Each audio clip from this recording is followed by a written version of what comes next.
Hello বন্ধুরা, কেমন আছো সবাই? আশা করি সবাই ভালো আছো। আজকে তোমাদেরকে নিয়ে যাব আমাদের পূর্ব মেদিনীপুরের এক বিশেষ জায়গায়।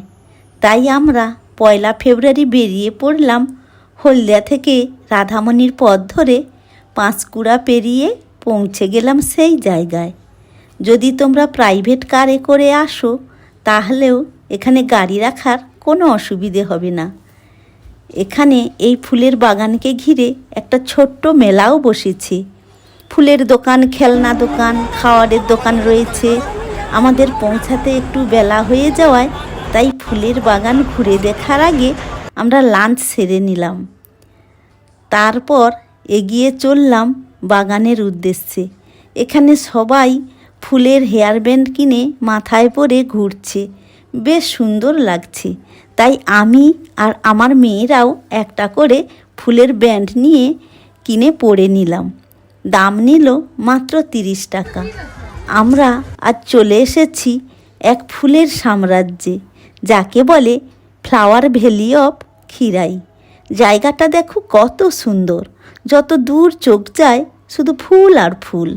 এটা আসলে কোনো বাগান নয়, চাষি ভাই বোনেদের কষ্ট করে করা ফুলের চাষ। আর তার এই আকর্ষণেই দূর দূরান্ত থেকে মানুষেরা ছুটে আসে এই অপরূপ দৃশ্য উপভোগ করতে।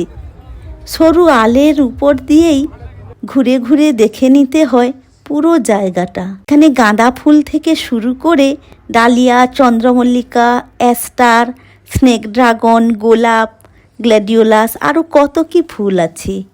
তার মধ্যে রং বেরঙের কসমস ফুলগুলো কি মিষ্টি দেখতে। এত ফুল, প্রজাপতি, মৌমাছি দেখে আমাদের ছোট্ট এই ভূষণা খুব আনন্দ পেয়েছে। ও তো এত ফুল একসাথে আগে কখনো দেখেনি।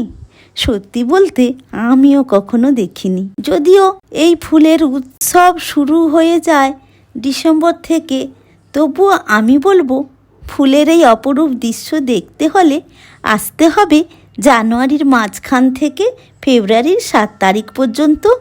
এর থেকে বেশি দেরি করলে ফুলের ঝেল্লা কমে যায়, কিছু শুকিয়ে যায়।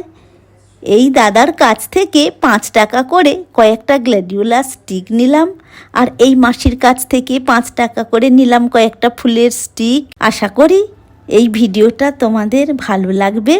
আজকে তবে এখানেই শেষ করলাম। দেখা হচ্ছে আগামী ভিডিওতে।